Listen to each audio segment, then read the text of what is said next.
નમસ્કાર મિત્રો, અમારી ચેનલમાં તમારું હાર્દિક સ્વાગત છે। જો તમને આવી હૃદયસ્પર્શી, પારિવારિક અને પ્રેરણાદાયક ગુજરાતી વાર્તાઓ ગમતી હોય તો વિડીયોને લાઇક કરો, તમારા મિત્રો સાથે શેર કરો અને અમારી ચેનલને સબસ્ક્રાઇબ કરો। હવે સાંભળો એક એવી દીકરીની કહાની જે સાબિત કરે છે કે જન્મ નહીં પરંતુ સંસ્કાર અને પ્રેમ માણસને મહાન બનાવે છે। જિલ્લા ટોપર દીકરી કિંજલની હૃદયસ્પર્શી કહાની। વરસાદની એક અંધારી રાત હતી। ગામની બહાર આવેલા કચરાના ઢગલા પાસેથી એક નવજાત બાળકના રડવાનો અવાજ સંભળાયો। લોકો પસાર થતા રહ્યા પરંતુ કોઈ રોકાયું નહીં। એ સમયે ત્યાંથી પસાર થતા ગરીબ મજૂર રમેશભાઈ અને તેમની પત્ની ગીતાબેન એ અવાજ સાંભળી ઊભા રહી ગયા। ગીતાબેને કચરાના ઢગલામાં જોયું તો એક નાનકડી બાળકી ફાટેલા કપડામાં લપેટાયેલી ધ્રુજી રહી હતી। ગીતાબેનની આંખોમાંથી આંસુ આવી ગયા। આવી નિર્દોષ દીકરીને કોણ આમ છોડી ગયું છે? તેમણે દુઃખથી કહ્યું। રમેશભાઈએ તરત જ બાળકીને ખોળામાં ઉઠાવી લીધી। બંનેએ નક્કી કર્યું કે ભગવાને આ દીકરી તેમને સોંપી છે। તેઓ તેને પોતાના ઘરે લઈ આવ્યા અને તેનું નામ રાખ્યું કિંજલ। રમેશભાઈ દિનભર મજૂરી કરતા અને ગીતાબેન લોકોના ઘરે વાસણ ધોઈને ઘર ચલાવતા। ઘર ગરીબ હતું પરંતુ પ્રેમમાં કોઈ કમી નહોતી। કિંજલ માટે બંનેએ પોતાની દરેક ખુશીનો ત્યાગ કર્યો। સમય પસાર થતો ગયો।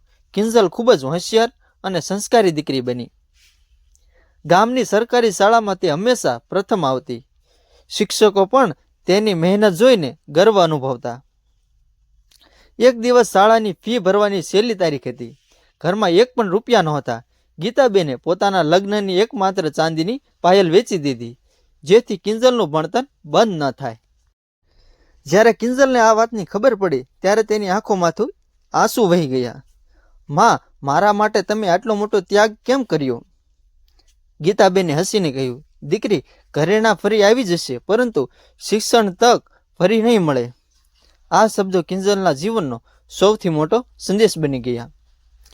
કિંજલ દિવસ રાત મહેનત કરવા લાગી।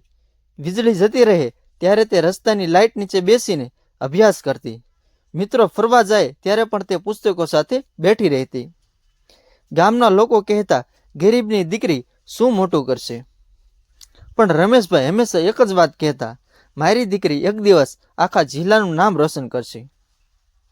બોર્ડની પરીક્ષાનો દિવસ આવી ગયો। કિંજલે ખૂબ આત્મવિશ્વાસ સાથે તમામ પરીક્ષાઓ આપી। થોડા મહિનાઓ પછી પરિણામ જાહેર થયું। આખા જિલ્લામાં પ્રથમ નંબર। નામ હતું કિંજલભાઈ રમેશભાઈ પટેલ। સમગ્ર ગામ ખુશીમાં ઝૂમી ઉઠ્યું। શિક્ષકો, અધિકારીઓ અને પત્રકારો સૌ કિંજલના ઘરે પહોંચ્યા। એક પત્રકારે પૂછ્યું, તમારી સફળતાનું રહસ્ય શું છે? કિંજલે પોતાના માતા પિતાને સામે જોઈને કહ્યું, મારી સફળતાનું રહસ્ય મારા માતા પિતાનો ત્યાગ છે। તેમણે પોતે ભૂખ્યા રહીને મને ભણાવી છે। આ સાંભળીને સૌની આંખો ભીની થઈ ગઈ। સમાચાર, ટીવી અને અખબારોમાં પ્રસિદ્ધ થયા। એ સમાચાર એક શહેરમાં રહેતા ધનિક દંપતી સુધી પણ પહોંચ્યા। તેઓ વર્ષો પહેલા જન્મેલી પોતાની દીકરીને ગરીબી અને સમાજના ડરથી કચરામાં મૂકી આવ્યા હતા। કિંજલનો ચહેરો જોઈને તેઓ સમજી ગયા કે આ તો તેમની જ દીકરી છે। તેઓ ગામમાં આવ્યા અને રમેશભાઈના ઘરે પહોંચ્યા।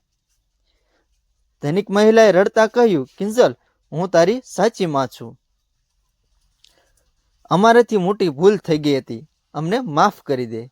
ઘરમાં શાંતિ છવાઈ ગઈ। કિંજલ ધીમે ધીમે ઊભી થઈ। તેણે પહેલા રમેશભાઈ અને ગીતાબેનના પગે હાથ મૂક્યા। પછી તે ધનિક દંપતી તરફ ફરી અને ખૂબ શાંતિથી બોલી, મને જન્મ તમે આપ્યો છે પરંતુ જીવન મારા આ માતા પિતાએ આપ્યું છે। હું આજે જે કંઈ છું તેમના પ્રેમ, સંસ્કાર અને ત્યાગના કારણે છું। ધનિક દંપતી શરમથી માથું ઝુકાવીને ઊભા રહ્યા।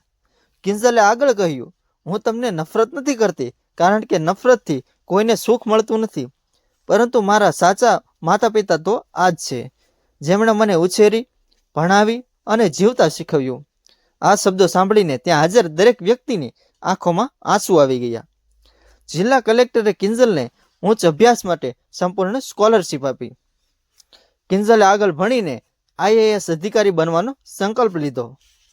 વર્ષો પછી જ્યારે કિંજલ અધિકારી બની ત્યારે સૌ પ્રથમ તેણે પોતાના ગામમાં એક અનાથ આશ્રમ શરૂ કર્યો, જ્યાં કોઈ પણ બાળકને ક્યારેય કચરામાં ત્યજી દેવામાં ન આવે. ઉદ્ઘાટન સમારંભમાં તેણે કહ્યું, બાળકની કિંમત તેનાથી જન્મથી નથી થતી, પરંતુ તેને મળેલા પ્રેમ અને સંસ્કારથી થાય છે. દરેક બાળકને જીવવાનો અને સપના જોવાનો અધિકાર છે. આ વાત સાંભળીને હજારો લોકો ઊભા થઈ તાળીઓ પાડવા લાગ્યા. રમેશભાઈ અને ગીતાબેનની આંખોમાં ગર્વના આંસુ હતા. તેઓ જાણતા હતા કે ગરીબી હોવા છતાં તેમણે દુનિયાની સૌથી મોટી સંપત્તિ મેળવી હતી, એક સંસ્કારી, સફળ અને માણસાઈ ભરેલી દીકરી. આ વાર્તા પરથી મળતો બોધ: જીવનમાં ગરીબી ક્યારેય સફળતાનો રસ્તો રોકી શકતી નથી. સાચો પ્રેમ, સારા સંસ્કાર અને માતા પિતાનો ત્યાગ અને સતત મહેનત કોઈ પણ વ્યક્તિને ઊંચાઈ સુધી પહોંચાડી શકે છે. જન્મ આપનાર કરતાં ઉછેરનારનું ઋણ ઘણીવાર વધુ મોટું થઈ જાય છે, અને માણસાઈથી મોટો કોઈ ધર્મ નથી.